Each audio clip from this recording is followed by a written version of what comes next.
함께 나눌 말씀 로마서 12장 12절입니다. 로마서 12장 12절 한 목소리로 같이 읽겠습니다. 소망 중에 즐거워하며 환난 중에 참으며 기도에 항상 힘쓰며. 아멘. 우리 그리스도인들이 살면서 여러 가지 고난에 직면할 수 있습니다. 어려움이 닥칠 때 우리가 가져야 할 태도가 무엇일까요? 어려움 앞에서 좌절하고 물러서고 그냥 주저앉는 신앙이 되어야 할까? 아니면 극복하고 이기되 넉넉히 이기는 신앙이 되어야 할까? 이 두 가지 어떤 길 중에 그 답은 너무나 쉽죠. 우리는 잘 알고 있습니다. 적어도 우리 머리로 또 우리가 쉽게 대답할 수 있는 것으로 우리는 그 답을 알고 있습니다.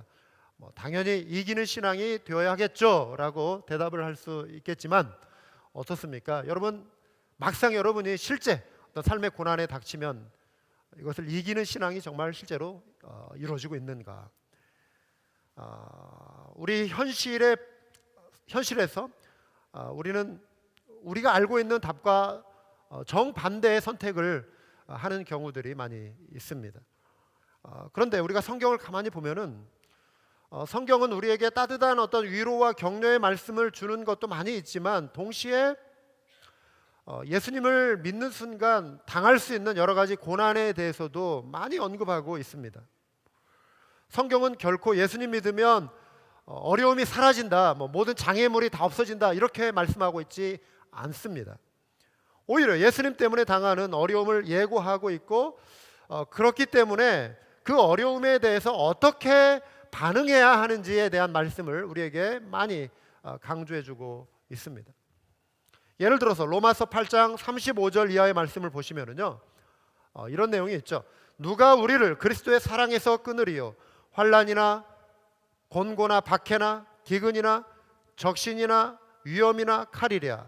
기록된 바 우리가 종일 주를 위하여 죽임을 당하게 되며 도살당할 양같이 여김을 받았나이다 함과 같으니라. 그러나 이 모든 일에 우리를 사랑하시는 이로 말미암아 우리가 넉넉히 이기느니라. 내가 확신하노니 사망이나 생명이나 천사들이나 권세자들이나 현재일이나 장래일이나 능력이나 높음이나 깊음이나 다른 어떤 피조물이라도 우리를 우리 주 예수 그리스도 안에 있는 하나님의 사랑에서 끊을 수 없으리라. 여기에 목록 하나하나를 가만히 이렇게 묵상해 보세요. 세상에서 동원할 수 있는 우리 신앙을 방해하고 박해하고 하나님의 사랑에서 멀어지게 할 수 있는 모든 종류의 그러한 어려움이 여기에 다 응집되어 있다고 봐도 과언이 아닙니다. 하나하나 여기에 단 한 가지만 나와도 칼, 어떤 위협이죠. 박해, 기근, 환난, 곤고, 이 하나하나 이 중에 단 한 가지만 우리에게 닥쳐도 우리는 견딜 수 없는 그런 어떤 아픔이 있을 거예요. 신앙을 포기하고 싶은 그런 유혹들이 생길 거예요. 그런데 이 모든 것을 지금 다 모아놓고 있단 말이에요. 그럼에도 불구하고 바울은 넉넉히 이기느니라. 그리고 이 모든 것을 다 동원한다 할지라도 우리를 사랑하시는 이로 말미암아 그 하나님의 사랑에서 우리가 끊어지지 않는다. 이렇게 지금 고백하고 있지 않습니까? 그 어려움에 대해서 이렇게 또 경고하고 있지 않습니까? 우리는 어떤 어려움과 고난이 닥칠 때 쉽게 무너져 내리면 안 되는 거예요. 오히려 견디고 이기되 넉넉히 이기는 신앙을 갖기에 힘써야 할 줄 믿습니다. 그럼 우리가 어떻게 넉넉히 이기는 신앙을 가질 수 있을까? 오늘 읽은 이 본문을 통해 세 가지의 원리를 발견하기 원합니다. 이 말씀 그대로입니다. 첫째, 소망 중에 즐거워해야 합니다. 소망은요, 우리가 살아 숨쉬게 만드는 요소들, 우리를 살아있게 만드는, 우리를 견디게 만드는 그러한 요소 중에 가장 중요한 것 중에 하나예요. 소망. 여러분, 공부하는 거 우리 학생들 힘들죠. 생업을 가지고 일하시는 분 힘들죠. 또 어린 자녀를 돌보는 일 항상 즐거운 것만 아닙니다. 힘듭니다. 아니면 여러분이 현재 직면하고 있는 어떤 문제가 여러분을 괴롭힐 수 있어요. 그런데 우리에게 아픔을 주고 어려움을 줄 수 있는 이 상황 속에 우리를 피곤하게 할 수 있는 일하시는 분들 하루하루가 정말 고난처럼 여겨지는 분들 있을 거예요. 제가 직접 확인은 못 해봤지만요, 하버드 대학의 도서관에 이런 명언이 적혀 있다고 그래요. 지금 잠을 자면 꿈을 꾸지만 지금 공부하면 꿈을 이룬다. 지금 흘린 침은, 잠자면서 흘린 침은 내일 흘릴 눈물이 된다. 여러분, 힘들어도 인내하고 노력하라는 의미죠. 견디라는 의미죠. 그런 격려의 문구인 것입니다. 내일 이루고 싶은 어떤 소망이 있습니까, 여러분? 여러분이 기대하고 바라는 어떤 소망이 있으십니까? 그러면 그 소망을 바라보면서 생각하면서 오늘 견뎌야 할 그 일을 인내하면서 감당하라는 거예요. 예수님은 십자가에서 육체를 가진 인간이 정말 당할 수 있는 가장 큰 고난 아니었습니까? 예수님이 그 견디기 힘든 고난을 받으시며 죽임당하셨어요. 만왕의 왕이 죄인을 대신해 수치와 멸시를 당하셨습니다. 그런데 예수님이 이 십자가의 고난을 견디신 이유, 견뎌내실 수 있는 이유가 무엇이었죠? 하나님의 아들이니까 당연히 어떤 큰 능력으로 그냥 그깟 어려움쯤은 아무것도 아니야, 이런 거였나요? 아니에요. 예수님은 완벽한 인간으로 오셨어요. 완전한 하나님이셨지만 동시에 완전한 인간이셨어요. 예수님도 배고픔을 느끼셨고 피곤함을 느끼셨고요, 슬픔을 느끼셨고요, 기쁨을 느끼셨고요. 우리 인간이 당할 수 있는 모든 고난을 느끼신 분이에요. 그렇기 때문에 십자가의 고난도 저와 여러분이 당할 수 있는 그러한 고통의 무게하고 차이가 없는 것입니다. 예수님이 그 고난을 당하셨어요. 그런데 그 고난을 견디신 이유, 이겨내실 수 있는 이유 무엇이었죠? 소망이었어요. 소망. 그는 그 앞에 있는 기쁨을 위하여 십자가를 참으사 부끄러움을 개의치 아니하시더니 하나님 보좌 우편에 앉으셨느니라.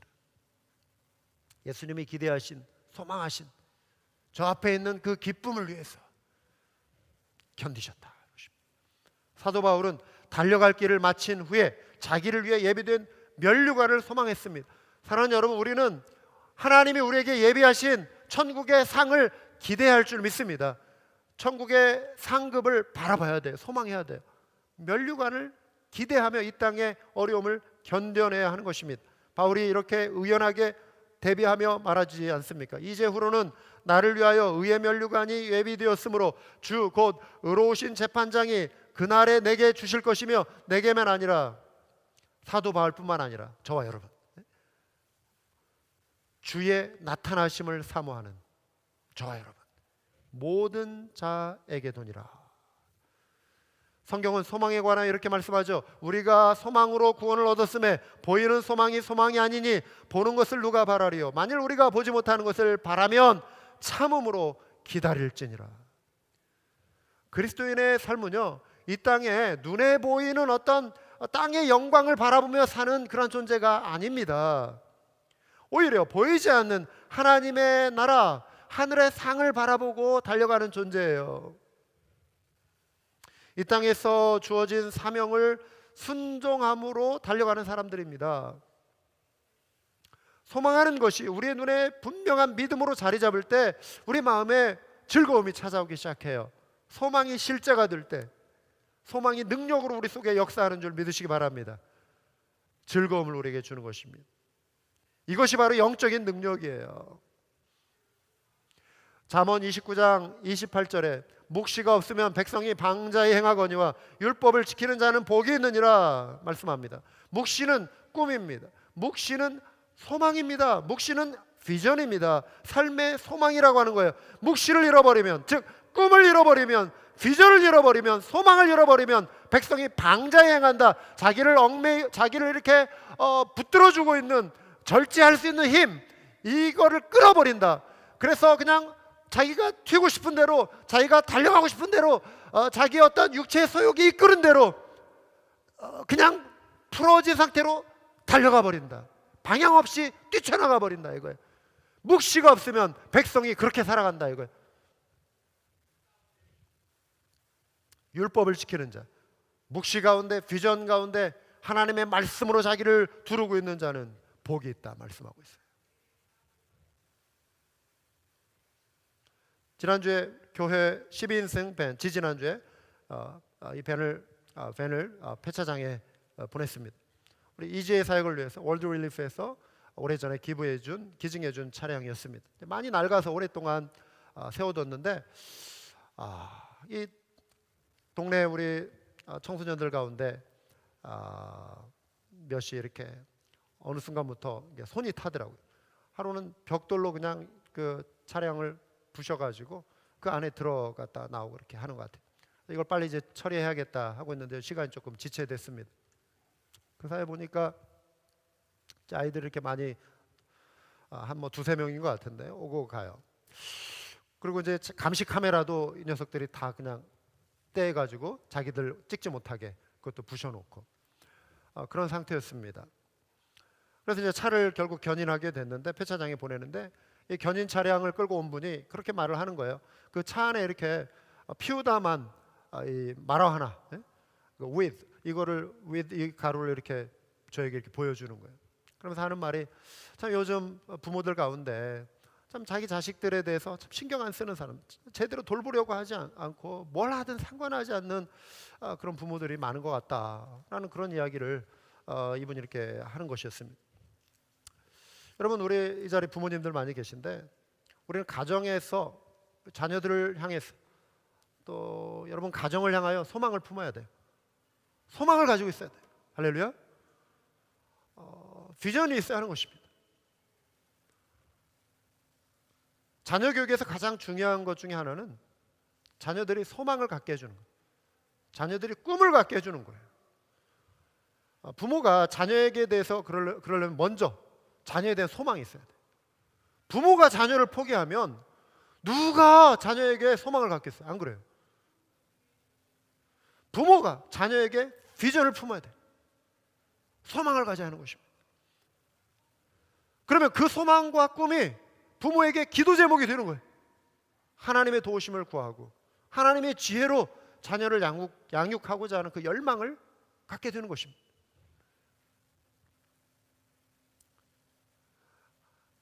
그러려면 우리 자녀들에게 부모가 감동적이고 아름다운 삶을 살아가는 사람들의 이야기를 많이 들려줘야 하는 것입니다. 사람이 변화되는 건 감동을 통해 변화돼요. 마음이 움직여야 행동이 변화되는 것입니다. 아이들의 마음에 선한 감동이 채워지도록 자꾸만 그러한 인풋을 주어야 하는 것입니다. 도서관에 데려가서 어린 자녀들에게 책을 손에 잡게 하고 위인전을 많이 빌려서 읽게 하고 앞으로 살아갈 인생의 그림을 그려줄 수 있는 롤 모델을 발견할 수 있도록 도와주셔야 합니다. 무엇보다도 성경 인물의 이야기를 많이 들려주셔야 돼요.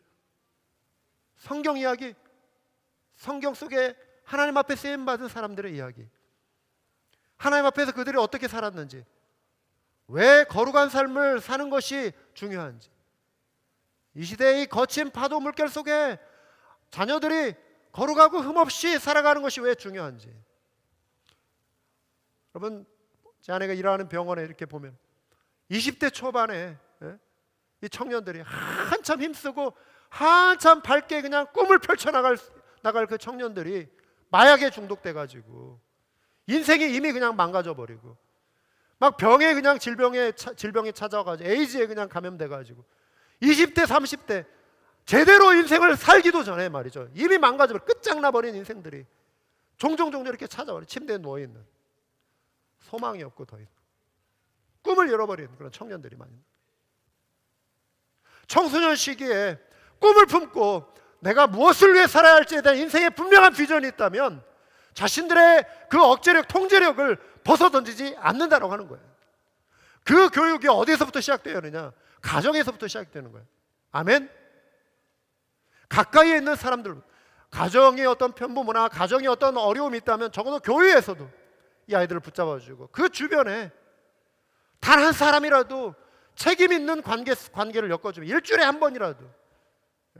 우리 천국 사람이 매주 토요일 날 두 아이들 세미나리에 다니는 박사과정에 있던 그 아버지가 돌아가셨어요.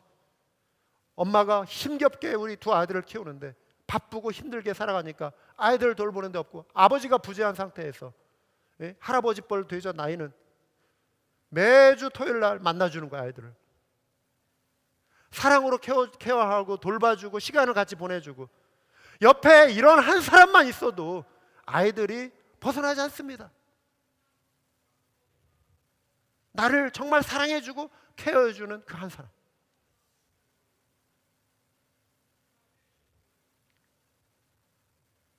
우리는 교회에서 소망을 품어야 합니다. 이 시대에 우리가 힘써 이뤄가야 할 교회의 모습이 무엇인지, 외관상 겉으로 막 커지고 어떤 대형 교회를 이루고 웅장한 건물을 짓고, 여러분 이러한 것이 교회의 비전이 아닌 것입니다. 요즘 대형 교회 돼가지고 지금 문제 안 터지는 교회들 없잖아요. 외형적으로 커지는 게 이게 교회의 비전이 아닌 거예요. 하나님이 기뻐하시는 뜻에 초점을 맞추는 교회, 그런 교회가 되는 것을 꿈꿔야 할 줄 믿습니다. 교회에 반복적으로 출석하는 것에 만족하는 신앙생활이 되서는 안 되고요. 교회의 구성원으로서 우리 한 사람 한 사람이 어떻게 성경적인 교회를 만들어갈 것인지를 생각하고 기도하며 참여해야 할 줄 믿습니다. 교회를 통해 다음 세대에 아름다운 신앙 유산을 물려주는 것이 저와 여러분이 가져야 할 소망이어야 할 줄 믿습니다. 자녀 세대가 부모의 신앙을 물려받고 그 이상으로 헌신할 수 있는 그러한 자녀들 되도록 우리가 격려해 줘야 하는 것입니다. 교회다운 교회를 만들고자 하는 열망이 있다면 우리는 그 꿈을 꾸고 기뻐하고 즐거워할 수 있는 것입니다. 거룩하고 아름다운 신앙의 꿈으로 인해 기뻐할 수 있는 것처럼 아름다운 성도의 삶이 또 어디 있겠습니까? 여러분은 여러분의 자녀와 교회를 향한 어떤 소망을 품고 있습니까? 넉넉히 이기는 신앙이 되려면 둘째, 환난 중에 인내해야 합니다. 환난으로 번역된 영어 단어 tribulation, 농사를 지을 때요, 이 탈곡을 하는 과정에서 사용하는 도구, 라틴어로 트리뷸룸이라고 하는 이 단어에서 파생됐다고 합니다. 옥수수 알갱이를 분리시키고 또 밀을 이삭에서 떨어뜨릴 때 아주 무거운 사각형으로 아주 무겁게 그거를 짓누르는, 그곳에 옛날에는 뭐 철이나 이런 것들이 잘 만들어지지 않을 시절 때부터 농사 짓는 도구로 이게 이제 트리뷸룸, 이게 이제 만들어졌는 농사 짓는 기구인데, 사람이 끌 수도 있고 아니면 짐승이 끌 수도 있고 아주 묵직한 무거운 판자를 이렇게 만들어 가지고 그 밑에 이렇게 홈을 파 가지고 거기에 돌멩이를 이렇게 끼워 놓고, 그래서 그것이 이제 곡식을 갈고 가는 거예요. 펼쳐 놓은 곡식을 갈면서 으깨는 겁니다. 으깨요. 왔다 갔다 하면서 으깨요. 그러면서 알갱이와 이런 그 쭉정이를 이렇게 분리하고 그 다음에 이런 이삭 줄기 이런 것들을 다 분리시키는 것이죠. 짓누르는 것입니다. 짓누르는 거예요. 그런데 만약에 그 무게로, 그 돌멩이로 사람의 피부를, 사람의 몸뚱이를 짓누른다면 어떻게 되겠어요? 막 상처투성이가 나지 않겠습니까? tribulation, 환난, 우리 몸에 상처를 주고 아픔을 주고 짓이기는 그런 고통을 주는 것, 이게 환난이에요. tribulation.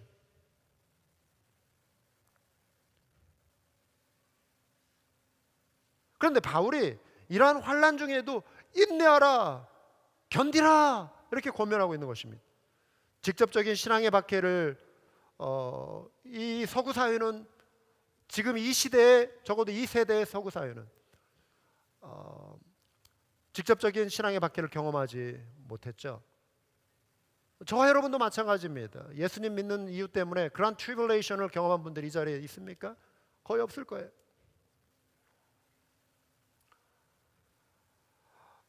그러다 보니까 우리는 편안한 신앙생활에 너무나도 익숙해져 있어요. 예수 믿는 거는 그냥 이렇게 주일날 와서 말씀 듣고 은혜 받고 찬양 부르고 뭐 소그룹 모임하고 뭐 가끔씩 전도도 하고 뭐 믿는 형제 자매들끼리 종종 만나고 뭐 선교도 나가고, 이게 그냥 기독교 신앙의 전부인 것을 알고 있단 말이죠. 근데 그렇지 않습니다.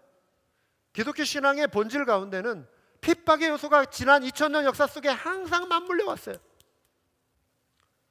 어느 지역에는 예수 믿는 거는 곧 죽음을 각오한 그러한 하나의 결단이기도 해요. 죽을 수도 있다. 예수 믿은 지 얼마 되지 않아 죽을 수도 있다. 여러분, 이게 특별한 경우가 아니라 아주 보편적이고 일반적인 거예요. 우리는 특별한 경우입니다. 우리는 특별한 은혜로 핍박이 없는 상황 가운데서 지금 안전하고 편안하게 신앙생활하고 있어요. 지구촌 대부분의 영역 속에 기독교인들은 핍박받는 지역에서 신앙생활하고 있는 사람들이에요. 그들이 믿는 예수 그리스도 그 무게감과 그 신앙의 고백과 저와 여러분이 고백하는 그 신앙의 고백의 무게감은 전혀 달라요. 트리뷸레이션 아래에 있는 그러한 신앙의 고백들,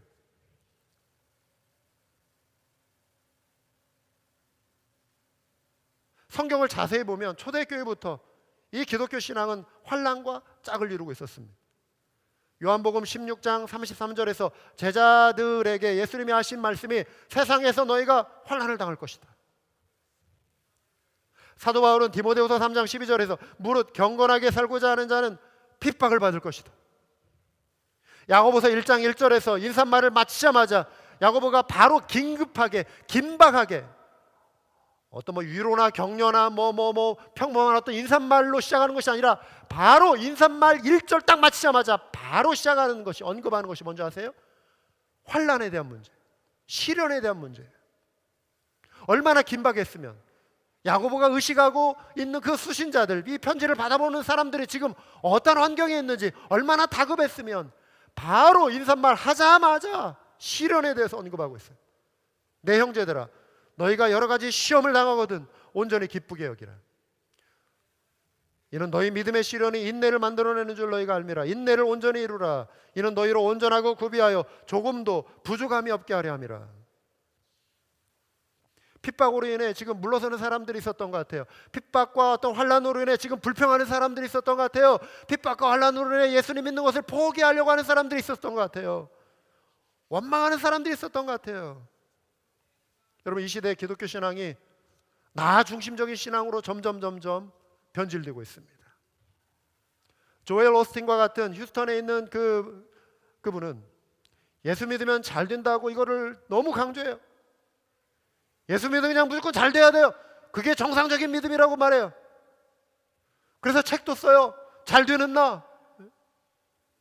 예수 믿으면 잘 된다. 잘 되는 나. 긍정적인 사고, 적극적인 사고, 그러면 잘 될 거다. 전 세계 기독교인들의 통계를 보면 예수님 믿는다는 이유로 고난당하는 이들이 더 많아요. 어떻게 설명할 거예요? 그럼 반쪽 복음이죠. 유사 복음이죠. 복음도 아니에요. 그건.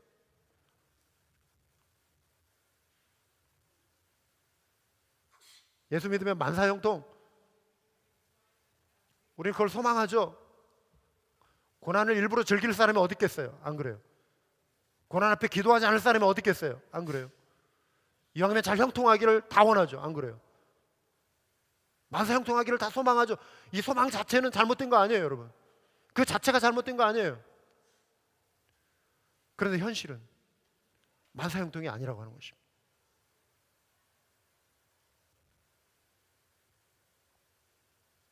정상적인 기독교 신앙은 오히려 예수님 때문에 고난과 핍박도 각오해야 한다, 이거예요. 각오해야 한다. 각오하고 따르라, 이거죠. 왜 그렇죠? 이 땅은 여전히 악이 성행합니다. 그리스도인들이 자신들의 잘못이 아닌 이 세상의 악으로 인해서 고난당하는 사람들 굉장히 많아요. 이 세상의 불의함 때문에. 그게 어떤 개인의 악일 수도 있고 어떤 체제가 가져다주는 사회 시스템의 악일 수도 있어요. 악이 가져다주는 고난이 있어요. 복음의 진행을 가로막는, 방해하는 어둠의 세력이 있습니다. 원수마귀 사단마귀가 계속해서 도적질하고 죽이고 멸망시키기 위해서 믿는 자들을 위협하고 신앙을 핍박하는 악한 사단마귀의 세력이 있습니다. 이 속에 그리스도인들이 고난을 당하고 환난 가운데 있는 형제자매들이 많이 있다고 하는 것입니다. 2주 전에 부활주일 359명의 목숨을 앗아간 스리랑카 연쇄 테러, 그리스도인들에 대한 무슬림의 핍박이에요. 이것이 얼마나 심각한지를 보여주는 대표적인 사건이에요.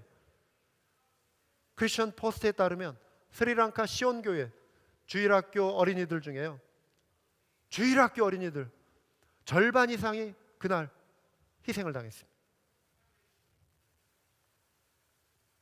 주일 예배가 시작되기 전에 주일 학교가 먼저 있었어요. 2층에서 아이들 모아놓고 주일 학교 선생님이었든지 아니면 어떤 전도사님이었든지 목사님이었든지 아이들을 향하여 일반적으로 할 수 있는 질문을 했어요. 그는 뭔가를 지금 이분이 예언적으로 말한 것은 물론 아니었어요. 일반적으로 아이들에게 우리가 가져야 할 신앙, 핍박 앞에서도 굴하지 않는 신앙, 여러분 중에 예수님을 위해서 죽을 수 있는 자가 몇 명입니까? 한번 손 들어보세요. 어린이들이 다 손을 들었어요. 예, 예수님을 위해 죽을 수 있습니다. 그렇게 예배드리고 마쳤어요. 대예배를 드리기 위해서 아이들이 계단에서 내려와 이제 예배가 시작되기 전에 이렇게 이제 움직이고 예배당에 몇몇은 앉아있고 하는데 젊은 그 폭탄을 든 청년이 가방을 메고 들어왔어요. 사람들이 말리려고 몰아내려고 하는 사이에 터져버렸어요. 아이들이 거기서 절반이 죽었어요. 359명이 이곳저곳 저곳에서 막 그 도시에서 호텔에서 터지고 교회에서 터지고.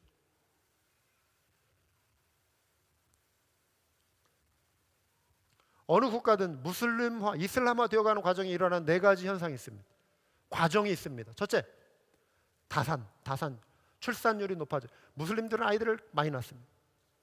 그리스도인들은 아이들을 적게 낳아요. 아예 안 낳는 사람들 많아요. 서구에서는 아예 자녀를 안 갖기 운동을 대대적으로 하는 건 아니지만 안 낳아요. 저도 둘밖에 갖지 않아서 죄송하지만 그 현상을 유지하려면 2.2예요. 2.2 대 1. 둘 이상을 낳아야 그 인구가 유지돼요.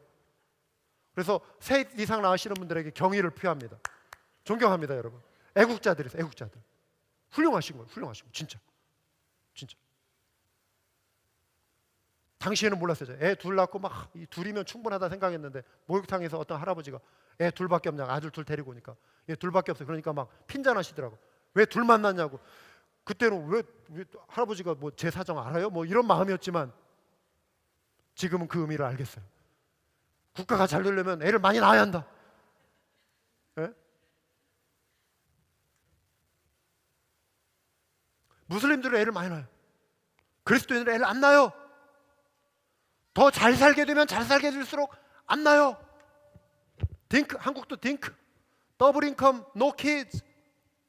부부가 맞벌이해서 돈 많이 벌고 no kids, 더블 인컴, 딩크. 이게 서구에서 부르던 딩크족이라고 하는 그 유행어가 있었는데 한국이 지금 그래요. 딩크족들 많아요. 크리스천들 애 안 낳습니다. 인구 절벽 연수. 교회들 주일학교 그냥 텅텅 비는 거예요. 텅텅 비는. 다음 세대 없어요. 크리스천들. 출산율. 두 번째, 이주. 무슬림들은 이주합니다. 가난한 나라에서 서구 유럽으로 잘 사는 나라들로 노동력을 가지고 대거 이주합니다. 그리고 거기서 자기들의 공동체를 형성하기 시작해요. 이슬람화 되어가는 과정이 그게. 유럽이 지금 그렇게 돼요. 세 번째, 무슬림과 비무슬림 간의 결혼을 통해서 무슬림화 해버립니다. 일단 결혼하면 그걸로 와이프며 자식들은 무슬림이 되는 거예요.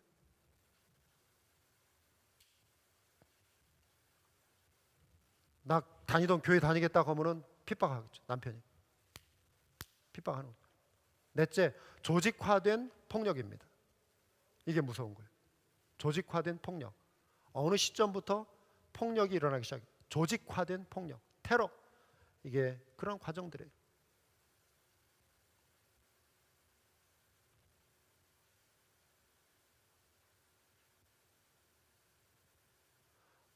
넉넉히 이기는 이러한 공격에도 이러한 변화 속에 넉넉히 이기는 신앙은요, 우리가 계속해서 복음을 전하는 것밖에 없어요. 인내하면서 우리는 때를 얻든지 못 얻든지 복음 전해요. 복음을 전하고 뿌리를 깊이 내릴 수 있도록 전해줘야 돼요. 가르쳐야 돼요. 제자를 삼아요. 이집트의 컵틱 교회가 2000년 역사를 지금까지 유지해 올 수 있었던 것. 예? 그래도 10% 가량 유지하면서 북아프리카의 무슬람 완전히 100% 거의 무슬람화된 그 지역에서도 컵틱 성도들이 살아남을 수 있는 이유는요, 다른 겁니다. 깊이 뿌리를 내는, 그들의 문화 속에, 그들의 삶 속에 깊이 뿌리를 내는, 뿌리 내린 신앙.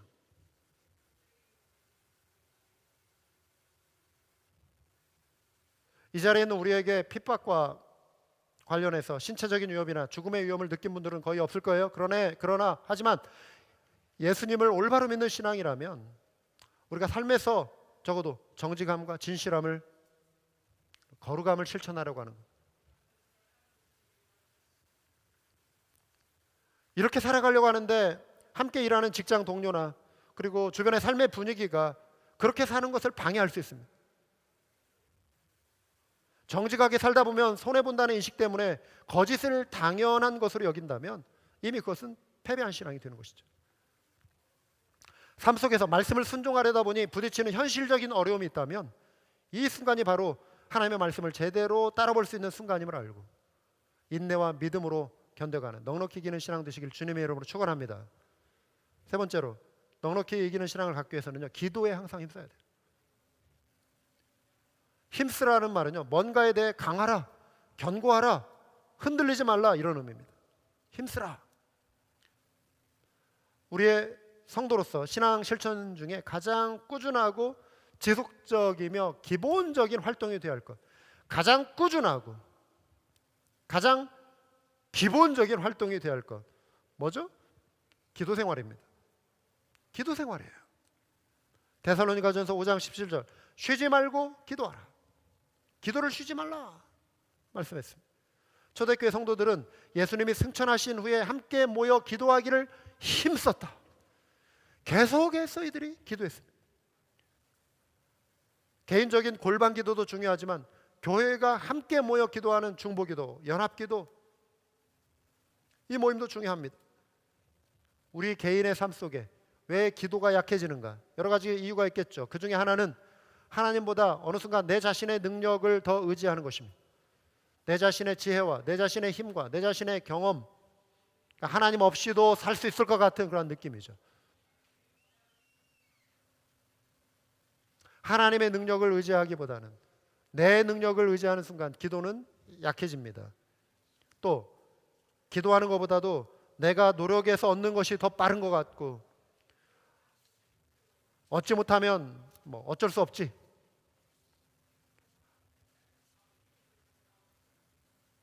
이러한 태도.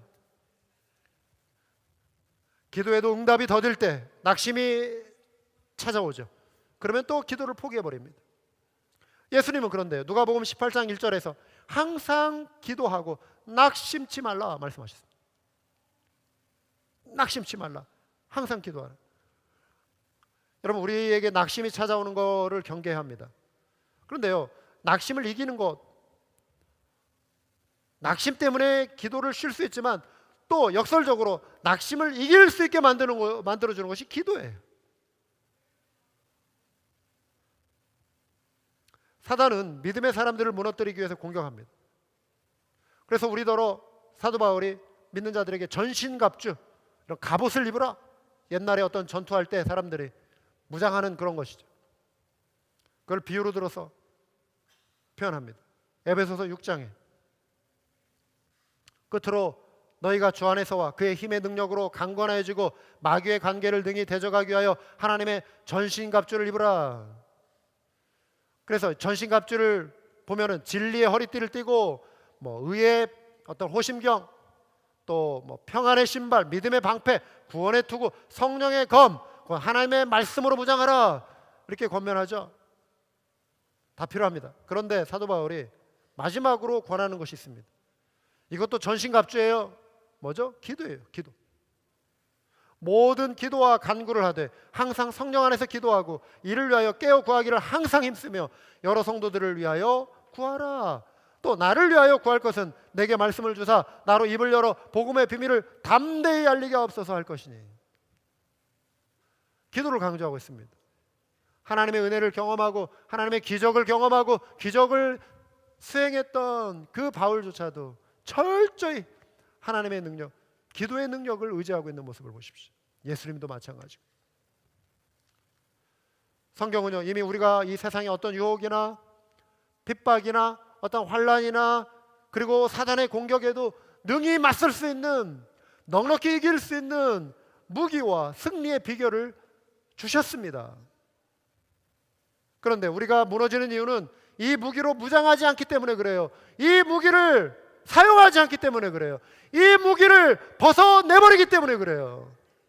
그리고 막 힘들다고 그래요. 그리고 그냥 패배해가지고 그냥 넘어지고 아파하고 그래요.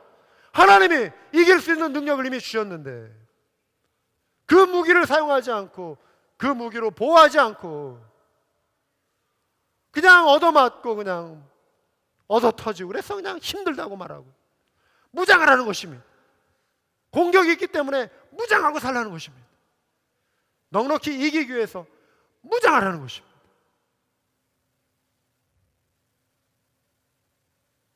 교회를 향한 소망, 우리 가정과 자녀를 향한 소망, 핍박받는 형제를 위한 중보, 영적으로 무너져가는 미국과 한국을 위해 우리는 기도해야 할 줄 믿습니다. 다음 주는 우리 미국의 어머니 날로 기념하지 않습니까? 자녀를 위해 희생하는 우리 어머니들 마땅히 존경받아야 합니다. 어머니의 자식 향한 마음, 때로 조바심, 그리고 그 기도 결코 숨을 멈출 때까지 이어져 가는 것이죠. 어머니가 자녀를 위해 할 수 있는 가장 놀라운 선물이 바로 기도예요. 기도. 여러분의 자녀를 위해 눈물 흘리는 어머니들 다 되실 줄 믿습니다. 자녀를 위해 울라. 자녀를 위해 흘리는 뜨거운 어머니의 기도는 응답받는 기적을 불러오는 놀라운 기도가 됨을 믿으시기 바랍니다. 왜요? 사랑하니까. 자녀를 사랑하는, 자식을 사랑하는 엄마의 마음. 그 기도는 진실해요. 간절해요. 쉼이 없어요. 능력을 가져오는 기도예요. 진실하니까. 매달리잖아요.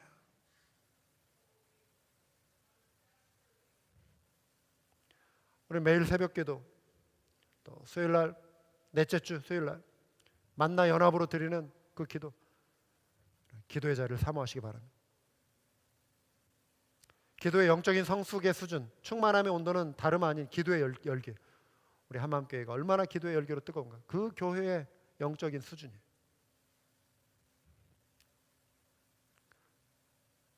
우리가 모여서 마음을 쏟아놓고 우리 자신을 위해서 기도하고 가정과 나라와 민족을 위해 기도해야 합니다.